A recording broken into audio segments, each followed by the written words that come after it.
Hi YouTube, welcome back to Wtf Rc Cars. So, carrying on with the Elceram Nitride ESC videos, we've got our final menu of the normal menu system, but this one's quite a useful one, so it's the profile menu. So, let's bring you in for a close-up look, show you how to switch profiles, see how we get on with it. So, for this one, you're going to press and hold both buttons, then we're going to go across. You can always go backwards as well. So we got as profile, you can click change, you can go through and you can change this. So we got one that's called kids, carpet, astro, dirt, training, and then default. So I've got mine set on carpet, and for this it will copy all your settings, even the BEC. Everything will follow over to each profile. So if you've got one car but a couple of different tracks, you can go in and you can use these profiles to set it up for different tracks. You've got the training one. You can have the kids one that you can set it up if you've got somebody that's just learning. You can put it into that and then back all the settings off to make the car a lot more compliant, a lot easier to drive.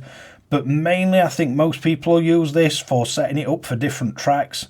So you can have a couple of different setups, especially if you've got one track with an extremely long straight and then you're racing very closely on a shorter track the week after or a few days after.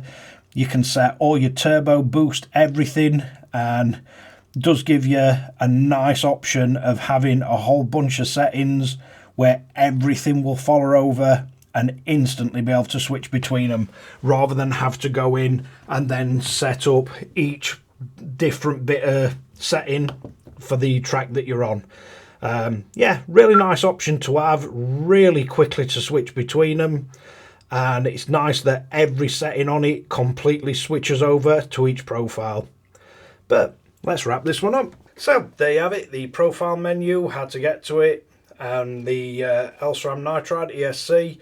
And I can see this being really useful, especially for people that race at multiple different tracks. You've got a few settings that you drastically change from track to track. It's just nice to be able to have a profile that you can just go in, switch straight to, and then there's no messing, there's no having to make sure you've configured the boost table and everything and your timing table and everything just for that particular track. It is a really nice option to have, and I'm really glad it's there. But yeah, thanks a lot for watching Wtf Rc Cars. Don't forget to like and subscribe, hit the notification bell, share to friends and family, and catch you guys again in the next one.